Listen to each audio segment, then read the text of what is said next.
BDA ಅಂದ್ರೆ ಬೆಂಗಳೂರು ಅಭಿವೃದ್ಧಿ ಪ್ರಾಧಿಕಾರದ ವಿರುದ್ಧ ಒಂದಷ್ಟು ಜನ ವ್ಯಾಪಾರಿಗಳು ಆಕ್ರೋಶವನ್ನ ಹೊರಹಾಕ್ತಿದ್ದಾರೆ. ಯಾಕಾಗಿ ಅಂತ ನೋಡ್ತಾ ಹೋಗೋಣ. ಸಾವಿರಾರು ಕೋಟಿ ಮೌಲ್ಯದ ಬಿಡಿಎ ಕಾಂಪ್ಲೆಕ್ಸ್ಗಳು ಖಾಸಗಿಗೆ ಲೀಸ್. ಹೈಟೆಕ್ ಮಾಲ್ ನಿರ್ಮಾಣ ಮಾಡಲಿಕ್ಕೆ ಖಾಸಗಿ ಕಂಪನಿಗಳು ಮುಂದಾಗ್ತಾ ಇದೆ.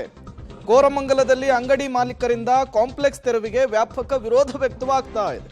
ಯಾವುದೇ ನೋಟಿಸ್ ಅನ್ನು ಕೊಡದೆ, ಸೂಚನೆಯನ್ನ ಕೊಡದೆ ಡೆಮಾಲಿಷನ್ಗೆ ಮುಂದಾಗ್ತಾ ಇದ್ದಾರೆ. 2 ತಿಂಗಳ ಹಿಂದಷ್ಟೇ 1.5 ಕೋಟಿ ಖರ್ಚು ಮಾಡಿ ನಾವು ರಿನೋವೇಷನ್ ಕೆಲಸವನ್ನ ಮಾಡಿಕೊಂಡಿದ್ದೇವೆ. ಬಿಡಿಎ ಮತ್ತು ಬಿಡಿಎ ಕಮಿಷನರ್ ವಿರುದ್ಧ ಅಂಗಡಿ ಮಾಲೀಕರು ಪ್ರೊಟೆಸ್ಟ್ ಅನ್ನ ಮಾಡ್ತಾ ಇದ್ದಾರೆ, ಆಕ್ರೋಶವನ್ನ ಹೊರಹಾಕ್ತಾ ಇದ್ದಾರೆ. ಬಡವರ ಹೊಟ್ಟೆ ಮೇಲೆ ಹೊಡೆಯುವಂತಹ ಕೆಲಸವನ್ನ ಯಾಕೆ ಮಾಡ್ತಾ ಇದೆ ಇದು ಅಂತ ಹೇಳಿ ಪ್ರಶ್ನೆ ಮಾಡ್ತಿದ್ದಾರೆ. ಕಾಂಪ್ಲೆಕ್ಸ್ಗಳನ್ನ ಖಾಸಗಿಯವರಿಗೆ ನೀಡೋದಕ್ಕೆ ಅಂಗಡಿ ಮಾಲೀಕರು ವಿರೋಧ ಮಾಡ್ತಾ ಇದ್ದಾರೆ. ಬಿಡಿಎ ವಿರುದ್ಧ ಸರ್ಕಾರದ ವಿರುದ್ಧ ಪ್ರತಿಭಟನೆಯನ್ನ ಮಾಡ್ತಾ ಇರುವಂತದ್ದು. ಕೋರಮಂಗಲದಲ್ಲಿರುವಂತಹ ಈ ಒಂದು ಬಿಡಿಎ ಸಂಕೀರ್ಣ ಏನಿದೆ, ಈ ಬಿಡಿಎ ವಾಣಿಜ್ಯ ಸಂಕೀರ್ಣದಲ್ಲಿ ಕಂಪ್ಲೀಟ್ ಆಗಿ ಈ ಒಂದು ಅಂಗಡಿ ಮಾಲೀಕರು, ವರ್ತಕರು ಎಲ್ಲರೂ ಕೂಡ ಈ ಬಿಡಿಎಗಳನ್ನ ಖಾಸಗೀಕರಣ ಮಾಡೋದಕ್ಕೆ ವಿರೋಧವನ್ನ ಮಾಡ್ತಾ ಇದ್ದಾರೆ. ಹಾಗಾಗಿ ಎಲ್ಲರೂ ಕೂಡ ಈ ಒಂದು ಬಿಡಿಎ ಸಂಕೀರ್ಣದಲ್ಲೇ ಇದ್ದು ಪ್ರತಿಭಟನೆಯನ್ನ ಮಾಡ್ತಾ ಇರುವಂತದ್ದು. ಸರ್ಕಾರದ ನಡೆಗೆ ವಿರೋಧವನ್ನ ವ್ಯಕ್ತಪಡಿಸ್ತಾ ಇದ್ದಾರೆ. ಅಂದ್ರೆ ನಾವು ಇಲ್ಲಿ ಇದ್ದು ಇಲ್ಲಿ ವ್ಯಾಪಾರವನ್ನ ಮಾಡ್ತಾ ಇದ್ದೀವಿ, ಈಗ ಸರ್ಕಾರ ಈ ಬಿಡಿಎ ಕಾಂಪ್ಲೆಕ್ಸ್ ಗಳನ್ನ ಖಾಸಗೀಕರಣ ಮಾಡ್ಲಿಕ್ಕೆ ಹೊರಟಿದೆ, ಖಾಸಗಿಯವರಿಗೆ ಕೊಡೋದಕ್ಕೆ ಮುಂದಾಗಿರುವಂತದ್ದು. ಇದರಿಂದಾಗಿ ನಾವೆಲ್ಲವೂ ಕೂಡ ಬೀದಿ ಪಾಲಾಗ್ತೀವಿ. ಈ ನಡೆಯನ್ನ ಖಂಡಿಸಿ ಪ್ರತಿಭಟನೆಯನ್ನ ಮಾಡ್ತಾ ಇದ್ದಾರೆ. ಮಾತನಾಡಿಸುವಂತ ಪ್ರಯತ್ನವನ್ನ ಮಾಡ್ತೀನಿ. ಸರ್ ನಮಸ್ತೆ, ಈಗ ತಮಗೆ ಯಾವ ರೀತಿಯಾದಂತಹ ಅನ್ಯಾಯ ಆಗ್ತಾ ಇದೆ ಸರ್? ಸರ್, ಈಗ ಭಾಳ ದಿವಸದಿಂದ ನಡೀತಾ ಇರುವಂಥ ವಿಚಾರ ಇದು. ಇತ್ತೀಚಿನ ದಿನಗಳಲ್ಲಿ ಬಿ ಡಿ ಎಗೆ ಹೊಸದಾಗಿ ಬಂದಿರೋಂಥ ಕಮಿಷನರು ಜಯರಾಮ್ ಅಂತವರು, ಇವರು ಸೀನಿಯರ್ IAS ಅಧಿಕಾರಿ.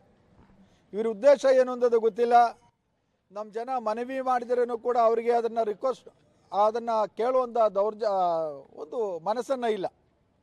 ಈಗ ಏನಾಗಿದೆ, ಅವ್ರಿಗೂ ಎಂಫಾರ್ ಗ್ರೂಪ್ನವ್ರಿಗೂ ಇರೋಂಥ ಸಂಬಂಧ ಏನು ಇಲ್ಲ, ಯಾವ ರೀತಿ ಅವರು ಇದನ್ನು ಇಂಪ್ಲಿಮೆಂಟ್ ಮಾಡ್ತಾ ಇದ್ದಾರೆ. ಅಂದ್ರೆ ಈಗ ಖಾಸಗೀಕರಣ ಮಾಡಿಕೊಟ್ಟಿದ್ದಾರೆ ಏನು? ಖಾಸಗೀಕರಣ ಮಾಡಿದ್ದಾರೆ, ಒಟ್ಟಿರೋದಲ್ಲ, ಖಾಸಗೀಕರಣನೇ ಮಾಡಿರೋದು.